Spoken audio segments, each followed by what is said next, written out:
Hello friends. आज हम जो अपना लोकतंत्र टॉपिक चल रहा है उसमें हम लोगों ने लोकतंत्र के बारे में डिस्कस कर लिया है कि लोकतंत्र एक मूल्यात्मक अवधारणा है, परंपरागत दृष्टिकोण से संबंधित है, जिसमें न्याय, स्वतंत्रता, समानता, बंधुता इन सबको समाहित किया गया है, इंक्लूड किया गया है। और प्राचीन काल हो, चाहे बौद्ध काल हो, चाहे चोल काल हो, उसमें लोकतंत्र जो है वो किसी न किसी रूप में हमें देखने को मिलता था। तो ये हमें ध्यान रखना है, यानी किसी न किसी रूप में लोकतंत्र हर काल में, चाहे प्राचीन काल हो, चाहे बौद्ध काल हो, चाहे वो चोल काल हो, उसमें विद्यमान रहा है। और दो शब्दों से मिलकर बना है लोकतंत्र, डेमोस और क्रेसी। डेमोस का मीन्स जनता और क्रेसी का मतलब है शासन, यानी जनता के शासन। तो जनता का शासन, जैसे वनियान ने प्राचीन काल में परिभाषा भी दी थी, जनता का जनता के द्वारा जनता के लिए शासन। और आधुनिक युग में उसी परिभाषा को जो है अब्राहम लिंकन के द्वारा जो है दोहराया गया था। और उसके बाद सकारात्मक और नकारात्मक परिप्रेक्ष्य में जो लोकतंत्र की परिभाषाएं थी वो हम लोगों ने डिस्कस की थी। और उसके बाद हम लोगों ने लोकतंत्र के जो रूप हैं अलग अलग, जिसमें प्रतिनिधि लोकतंत्र, प्रत्यक्ष लोकतंत्र, उनके बारे में हम लोगों ने डिस्कस किया था। और उसके बाद जो प्रत्यक्ष लोकतंत्र है उसमें भी हम लोगों ने जो थिंकर हैं जॉन लॉक और जे.एस. मिल, उनके जो विचार हैं लोकतंत्र को लेके, उनके बारे में हम डिस्कस कर चुके हैं। और उसके बाद हम आज जो लोकतंत्र के सिद्धांतों में पहला सिद्धांत परंपरागत सिद्धांत, और परंपरागत सिद्धांत में हम लोगों ने लॉक और जे.एस. मिल के जो विचार हैं वो देख लिए हैं। और आज की वीडियो में हम निर्देशित लोकतंत्र यानी के बारे में डिस्कस करेंगे। और फिर आगे जो अभिजन सिद्धांत है यानी अभिजनवादी जो लोकतंत्र है उसके बारे में डिस्कस करेंगे। तो पहले हम देखते हैं निर्देशित लोकतंत्र। तो जे.एस. मिल और जो जॉन लॉक हैं उनके विचार हम लोगों ने पहले वाले वीडियो में देख लिए थे। यदि आप लोगों ने ये वीडियो मतलब नहीं देखा है लोकतंत्र वाला, तो पहले वो वीडियो देखिए और उसके बाद जो है ये सेकंड पार्ट जो है इसको देखिए, तो आपको अच्छे से क्लियर हो जाएगा। उसके अब हम देखते हैं कि निर्देशित लोकतंत्र। तो जो निर्देशित लोकतंत्र है इनके जनक किसको माना जाता है? वाल्टर लिपमैन को। वाल्टर लिपमैन कौन है? ये जिन्होंने शीत युद्ध की परिभाषा दी थी, शीत युद्ध शब्द का प्रयोग किया था, वही वाल्टर लिपमैन है। तो ये फ्रांसीसी पत्रकार हैं। इंडोनेशिया के सुकर्णो शासन की आलोचना करते हुए कहा कि यह निर्देशित लोकतंत्र है क्योंकि चुनाव में विजय होने के लिए सत्ताधारी दल, पुलिस, सेना और सरकारी मशीनरी का प्रयोग किया जाता है। क्या कहते हैं सुकर्णो कि इंडोनेशिया का जो सुकर्णो शासन है इसकी तो ये करते हैं आलोचना, कौन? Walter Lipman. और क्या कहते हैं कि जो निर्देशित लोकतंत्र है क्योंकि चुनाव में विजयी होने के लिए जो सत्ताधारी दल है वो पुलिस, सेना और सरकारी मशीनरी का क्या करता है? दुरुपयोग करता है। तो इस तरीके से वाल्टर लिपमैन ने निर्देशित लोकतंत्र के बारे में स्पष्ट किया था। तो ये हमें ध्यान रखना है। उसके बाद हम चलते हैं नेक्स्ट जो लोकतंत्र का सिद्धांत है वो है अभिजनवादी सिद्धांत, जिसको हम विशिष्ट वर्गीय सिद्धांत भी कह सकते हैं, उच्च वर्गीय सिद्धांत भी कह सकते हैं। तो एलिट थ्योरी इंग्लिश वर्जन इसका हम ध्यान रखेंगे क्योंकि हिंदी में नाम कई सारे हो सकते हैं लेकिन इंग्लिश वर्जन तो वही रहेगा। तो एलिट थ्योरी यानी अभिजनवादी सिद्धांत या विशिष्ट वर्गीय सिद्धांत या उच्च वर्गीय सिद्धांत, तो हम डिस्कस करने जा रहे हैं। ये काफ़ी इंपॉर्टेंट है। और इसमें से थिंकर जो हैं, पेरेटो हो, चाहे मास्को हो, मिचेल्स हो, सी राइट मिल्स हो, जो भी इसके परंपरागत अभिजन के सिद्धांत से रिलेटेड जो थिंकर हैं वो हो, चाहे वो अनुभवी समर्थक विचारक हो, हम एक एक करके सबके बारे में डिस्कस करेंगे क्योंकि यहाँ से क्वेश्चन डेफिनेटली एग्जाम में पूछा जाता है, चाहे वो नेट का एग्जाम हो, चाहे यूपीपीएससी का हो, चाहे बीपीएससी हो, एमपीपीएससी हो या फिर आरपीएससी हो, कोई भी एग्जाम हो, नेट हो, जेआरएफ हो, तो यहाँ से क्वेश्चन आता ही आता है। तो इसमें हम देखते हैं कि जो अभिजनवादी सिद्धांत है ये लोकतंत्र हो या अन्य शासन प्रणालियां, सभी में उच्च वर्ग का शासन पाया जाता है। अभिजनवादी सिद्धांत क्या कहता है कि जो लोकतंत्र है या अन्य कोई भी शासन प्रणाली हो, उसमें जो उच्च वर्ग है यानी जो विशिष्ट वर्ग है, जो अभिजन वर्ग है, उसका क्या पाया जाता है? शासन पाया जाता है। तो ऐसा कौन कहते हैं? कौन कहते हैं? अभिजनवादी सिद्धांत के समर्थक। उसके बाद अभिजनवादी जो सिद्धांत है उसको दो भागों में डिवाइड किया गया है। तो दूसरा कौन से दो भाग हैं? एक तो परंपरागत अभिजन का सिद्धांत है और दूसरा अनुभाविकी या व्यवहारिक अभिजन का सिद्धांत। पहला कौन सा? परंपरागत अभिजन सिद्धांत और दूसरा अनुभाविकी व्यवहारिक या व्यवहारिक अभिजन सिद्धांत। तो जो परंपरागत अभिजन का सिद्धांत है उसको देखते हैं तो उसमें सामाजिक दृष्टि से, चाहे वो जाति वर्ग हो, धर्म हो, है ना, उसमें उच्च वर्ग का शासन जो होता है उसी का नियंत्रण होता है। यानी सामाजिक दृष्टि से चाहे वो कोई भी वर्ग हो, जाति वर्ग धर्म, वहां पर क्या पाया जाता है? उच्च वर्ग का शासन पाया जाता है। तो उच्च वर्ग में गतिशीलता नहीं पाई जाती, तो ये हमें ध्यान रखना है। उसके बाद इसके समर्थक विचारक कौन कौन से हैं? Pareto, Mosca, Michels, C Wright Mills, वाइगेसेट, Hunter और विलियम डोमहॉफ। तो कौन कौन से समर्थक विचारक हैं? Pareto, Mosca, Michels, C Wright Mills, वाइगेसेट, Hunter, William डोमहॉफ। तो हम इनको अलग अलग करके देखेंगे और उसके बाद देखते हैं जो अनुभाविकीय या व्यवहारिक अभिजन जो सिद्धांत है उसके बारे में। तो जो अनुभाविकीय जो अभिजन सिद्धांत है उसमें शक्ति के बताते हैं कि लोकतंत्र में शक्ति के अनेक तंत्र होते हैं, उच्च वर्ग में गतिशीलता पाई जाती है। और इसके समर्थक विचारक हैं Thomas Dye Zeigler, Herman Finer, James Burnham, Raymond Aron, T B Bottomore और कार्ल मैनहिम। कौन कौन से समर्थक विचारक हैं? Thomas Dye Zeigler, Herman Finer, James Burnham, Raymond Aron, T B Bottomore और कार्ल मैनहिम। तो ये विचारक हम ध्यान रखेंगे। अब हम चलते हैं जो परंपरागत अभिजन सिद्धांत है उसको देखते हैं कि जो परंपरागत अभिजन सिद्धांत है वो सामाजिक दृष्टि से संपन्न उच्च वर्ग का शासन पर क्या होता है? नियंत्रण होता है। यानी शासन किसका पाया जाता है? उच्च वर्ग का। तो उसके समर्थक विचारक Pareto, Mosca, Michels, C Wright Mills, वाइगेसेट, वाई हंटर, विलियम डोमहॉफ। अब हम सबसे पहले जो विल्फ्रेड पेरेटो हैं जिनकी बहुत इंपॉर्टेंट रचना है, क्या नाम है? Mind and society. बुक का नाम क्या है? Mind and society. तो इसके बारे में डिस्कस करेंगे। Wilfred Pareto mind and society 1916 में कहते हैं कि मनोवैज्ञानिक उपागम बताते हैं इसको। किसको?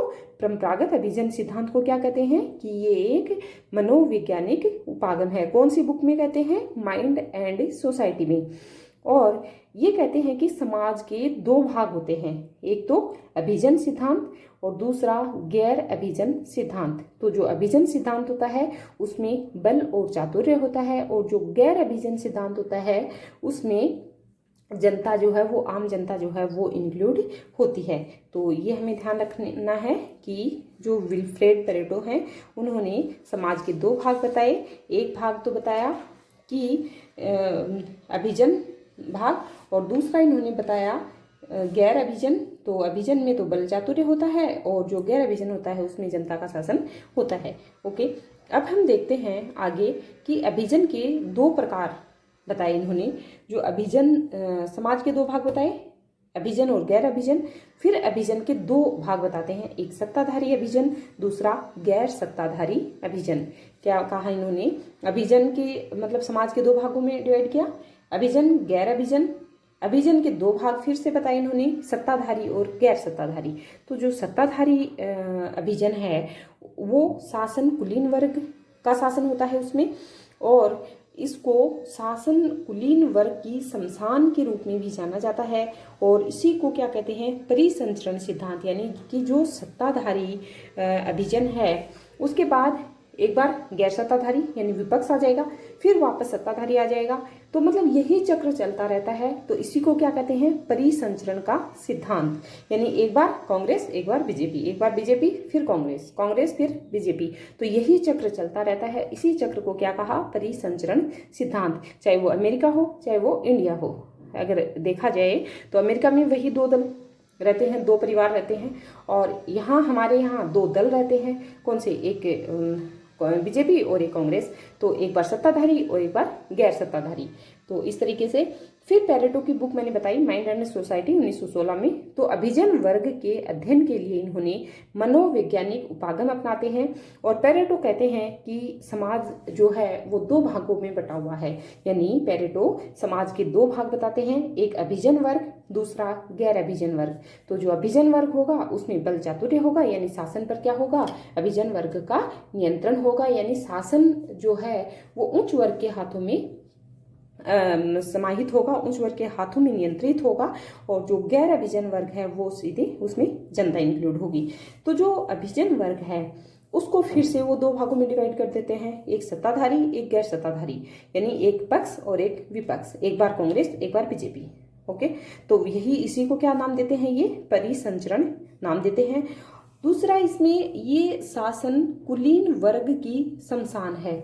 यानी यदि हम देखा जाए तो जो हमारी संसद भवन है वहाँ पर क्या मिलेगा? वहाँ पर जो पूर्व राष्ट्रपति हैं, प्रधानमंत्री हैं, उन्हीं की फोटो आपको देखने को मिलती है संसद भवन में। अगर जाके देखते हैं तो वही फोटो जो हैं वही देखने को मिलती है हमें।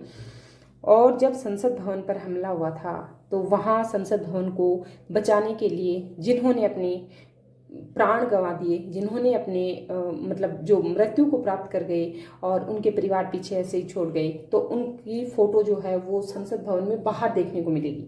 तो क्या कहते हैं कि जो शासन है वो कुलीन वर्ग की क्या है? शमशान। इसीलिए यहाँ पर शासन को क्या कहा है? कुलीन वर्ग की शमशान कहा है। तो ये हमें ध्यान रखना है।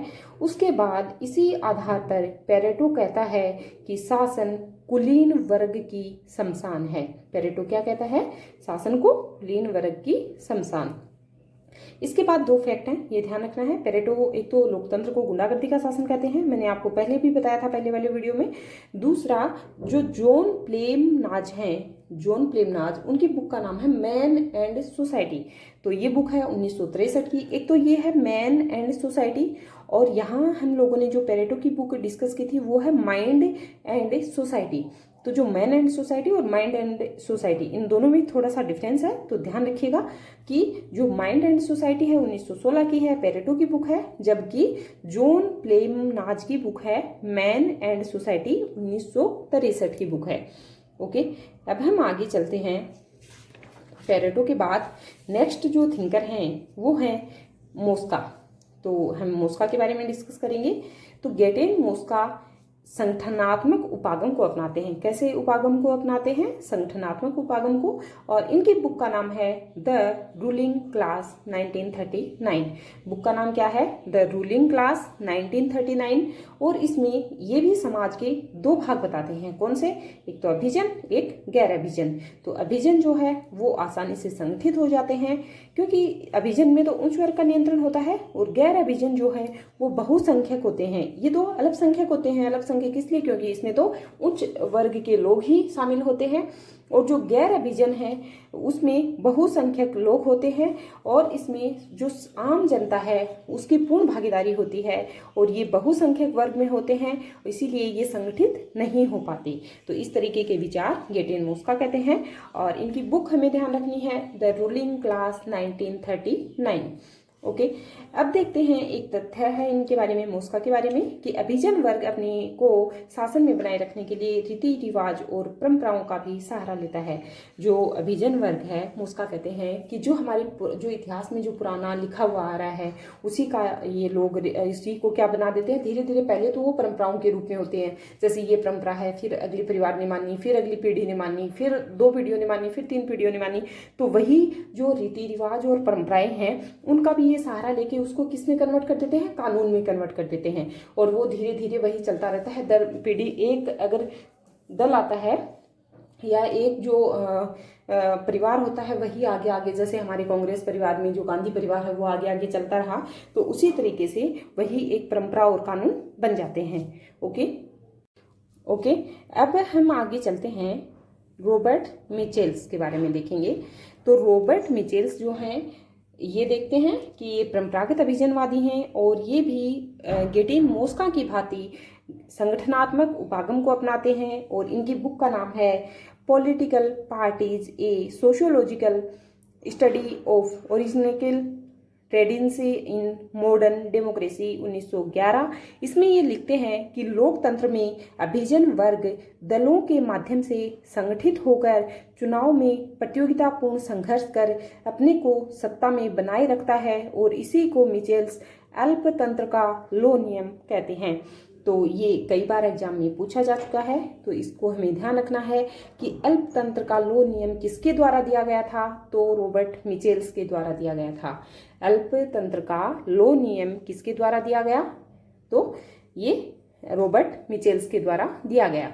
ओके, तो ये जो संगठनात्मक उपागम जो मोस्का अपनाते हैं उसी को मिचेल्स अपनाते हैं और इनकी बुक का नाम ध्यान रखना है। 1911 में ये बुक लिखते हैं और इस बुक में लोकतंत्र में अभिजन वर्ग दलों के माध्यम से संगठित होकर चुनाव में प्रतियोगितापूर्ण संघर्ष को जो है संघर्ष करके अपनी सत्ता को क्या करते हैं, सत्ता में वो खुद बने रहते हैं या सत्ता को बनाए रखते हैं।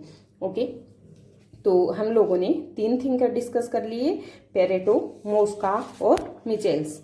अब हम देखते हैं जो नेक्स्ट थिंकर हैं सी राइट मिल्स। तो सी राइट मिल्स किस उपागम को अपनाते हैं, संस्थागत को, जबकि जो ये मोस्का और मिचेल्स हैं वो किस उपागम को अपनाते हैं, वो अपनाते हैं संगठनात्मक उपागम को। तो ये डिफरेंस भी हमें ध्यान रखना है। और जो गेटेन मोस्का की बुक है वो तो है द रूलिंग क्लास, और जो सी राइट मिचेल्स की बुक है वो भी ध्यान रखनी है, political parties a sociological study of oligarchical tendency in modern democracy 1911 की। और सी राइट मिल्स की जो बुक है ये भी हमें ध्यान रखनी है, द पावर एलिट 1956। तो हम लोगों ने जो परंपरागत जो अभिजनवादी हैं उनके बारे में डिस्कस किया। तो पेरेटो की माइंड एंड सोसाइटी बुक जो है उसमें लोकतंत्र संबंधी विचार दिए इन्होंने, और जो मोस्का है उन्होंने द रूलिंग क्लास में दिए, 1939 की बुक है। मिचेल्स ने political parties a sociological study of oligarchical tendency in modern democracy 1911 में दिए, और मिल्स ने द पावर एलिट में 1956 की बुक है, इसमें इन्होंने लोकतंत्र संबंधी विचार दिए। और इसमें क्या कहते हैं कि उच्च वर्ग आपस में गठजोड़ कर महत्वपूर्ण संस्थाओं पर नियंत्रण स्थापित कर और अपने को शासन में बनाए रखते हैं। वही बात मोस्का मिचेल्स कहते हैं कि जो उच्च वर्ग है वो आपस में क्या कर लेते हैं, गठजोड़ कर लेते हैं और महत्वपूर्ण जो संस्थाएं हैं वहाँ पर अपना नियंत्रण जो है वो स्थापित कर लेते हैं और अपने आप को सत्ता में बनाए रखते हैं। यही बात मिल्स भी कहते हैं। तो मिल्स की अन्य बुक हैं वो भी थोड़ा सा नाम हम ध्यान रख सकते हैं, सन नहीं ध्यान हो तो कोई बात नहीं, कि न्यू मैन ऑफ पावर और white colour the American middle class. तो ये भी हम ध्यान रखेंगे थोड़ा सा। मतलब अगर जितनी बुक याद रह जाती हैं वो तो ठीक है, अदरवाइज नहीं रहती हैं जो बुक्स, तो जैसे जो अन्य बुक्स हैं वो याद नहीं रहती, उनकी सन याद नहीं रहती, तो कोई नहीं, जितने एक बार रीड आउट करने से कई बार क्या है वो मेमोरी में रह जाती हैं, तो कई बार पूछी जा सकती हैं। तो मतलब जो एग्जामिनर है उसका माइंड थॉट कैसा है वो तो नहीं कह सकते, तो थोड़ा सा रीड आउट करना चाहिए। जो यदि हम एक अच्छा मैटर याद करते हैं और हमारे पास कंटेंट अच्छा हो तो चाहे कम पढ़ के भी हम बहुत अच्छा जो है वो कर सकते हैं। यदि कंटेंट अच्छा ना हो, बस बहुत ज़्यादा हम लोगों ने पढ़ लिया हो, तो वहाँ से यदि क्वेश्चंस एग्जाम में नहीं आते हैं, नहीं क्वेश्चंस जो एग्जाम में नहीं देखने को मिलते, तो उस कंटेंट का कोई फ़ायदा नहीं होता। तो बात वही है कि हम लोगों ने जो परंपरागत अभिजन जो सिद्धांत है उसमें पेरेटो के बारे में, मोस्का, मिचेल्स और सी राइट मिल्स के बारे में देख लिया। अब हम देखेंगे नेक्स्ट जो थिंकर हैं वाई गैसेट। तो वाई गैसेट एक मास माइंड की संकल्पना देते हैं। ये क्वेश्चंस नेट में पूछा गया था कि मास माइंड की संकल्पना कौन देते हैं, तो वाई गैसेट देते हैं। यह आरंभिक रूप से मिचेल्स ने दी थी। जो मास माइंड की अवधारणा है वो आरंभिक रूप से तो किसने दी थी, मिचेल्स ने दी थी, और उसके बाद कौन देते हैं, वाई गैसेट। क्या कहते हैं कि जो जनता है उसमें तो कौन जनता कैसी होती है, आलसी होती है, निष्क्रिय होती है। गेसेट क्या कहते हैं कि जनता है वो तो कैसी होगी, आलसी और निष्क्रिय, यानी वो शासन में पार्टिसिपेट नहीं करेगी, है ना। और जो अभिजन वर्ग है यानी जो कुलीन वर्ग है वो कैसा होगा, मेहनती होगा और शासन में सक्रिय होगा। तो ऐसा कौन कहते हैं, वाई गेसेट कहते हैं। कुछ तथ्य हैं वो भी हम ध्यान रखेंगे, जिसमें एक पेरेटो है। पेरेटो किस वर्ग को अपनाते हैं, शासक विशिष्ट वर्ग से रिलेटेड है। मोस्का राजनीतिक विशिष्ट वर्ग से, और सी राइट मिल्स जो है ये शक्ति विशिष्ट वर्ग से। तो ये अलग अलग तीनों कैसे हैं, परंपरागत अभिजनवादी हैं। परंपरागत में पेरेटो शासक विशिष्ट वर्ग, मोस्का राजनीतिक विशिष्ट वर्ग, और सी राइट मिल्स शक्ति विशिष्ट वर्ग। तो ये हमें ध्यान रखना है। उसके बाद जो नेक्स्ट जो थिंकर बचते हैं अपने, तो उनके बारे में बस नाम यदि ध्यान रखेंगे तो बहुत है, और नाम से ज़्यादा उनके बारे में नहीं पूछा जाता है। तो इसीलिए कौन कौन से बच गए। अब हम लोगों ने जो परंपरागत में पेरेटो पढ़ा, मोस्का पढ़ा, मिचेल्स और मिल्स, वाइगेसेट देख लिया, और उसके बाद जो एफ हंटर हैं और विलियम डोमहोफ हैं, उनका नाम ही ध्यान रखेंगे, ये परंपरागत अभिजनवादी हैं। अब हम नेक्स्ट देखते हैं अनुभाविकीय या व्यवहारिक अभिजन सिद्धांत। तो जो अनुभाविकीय अभिजन सिद्धांत है, एक तो सबसे पहले हम यही देखेंगे, परंपरागत जो अभिजन सिद्धांत है वो तो परंपरागत दृष्टिकोण से, परंपरागत उदारवाद से जुड़ा हुआ है। जो अनुभाविकीय अभिजन सिद्धांत है ये व्यवहारवाद से जुड़ा हुआ है, यानी ये क्या है, व्यवहारवादी क्रांति की देन है। और इसके अनुसार समाज में शक्ति के अनेक केंद्र होते हैं। क्या कहते हैं कि इसके अनुसार, यानी अनुभाविकीय अभिजन सिद्धांत के अनुसार समाज में शक्ति के अनेक केंद्र होते हैं। सामाजिक हो, राजनीतिक हो, आर्थिक हो, शैक्षणिक हो, धार्मिक हो, तो सारे क्षेत्र जो हैं वो समाज में होते हैं और शक्ति के केंद्र होते हैं। और इन सभी पर क्या होता है, उच्च वर्ग का शासन पाया जाता है, यानी उच्च वर्ग का नियंत्रण जो है सभी क्षेत्रों में होता है। और उच्च वर्ग में गतिशीलता पाई जाती है, अर्थात कोई निम्न वर्ग का व्यक्ति मेहनत कर उच्च वर्ग में शामिल हो सकता है, और उच्च वर्ग में शामिल होने के बाद निम्न वर्ग से नाता तोड़ लेता है।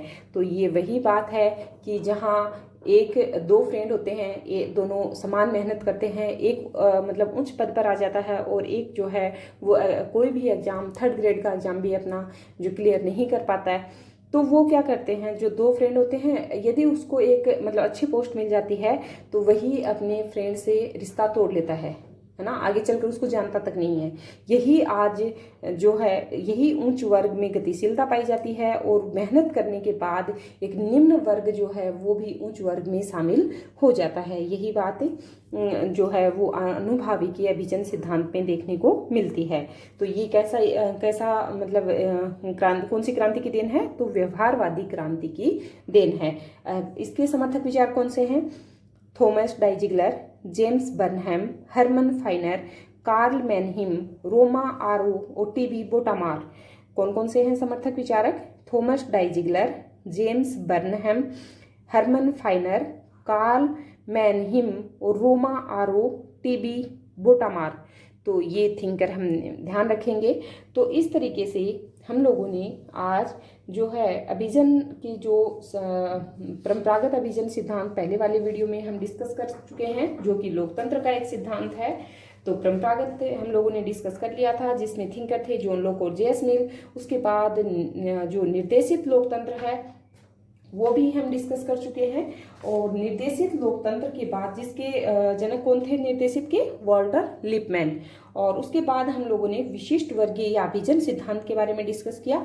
उसमें दो पार्ट थे, परंपरागत अभिजन और अनुभाविकीय अभिजन। तो परंपरागत के जो थिंकर थे, Pareto, Moscow, मिचेल्स, C Wright mills और गेसेट, हंटर, विलियम डोमहोफ, तो हम लोगों ने सारे डिस्कस कर लिए हैं। और आज हम अनुभाविकीय अभिजन सिद्धांत जो है उसके समर्थक विचारक देखे, क्या है अनुभाविकीय अभिजन सिद्धांत, ये डिस्कस किया। अब जो आगे का वीडियो आएगा उसमें हम इन थिंकरों के बारे में डिस्कस करेंगे। ओके फ्रेंड्स, होप करती हूँ कि आज का वीडियो आपको समझ में आया होगा। थैंक्स।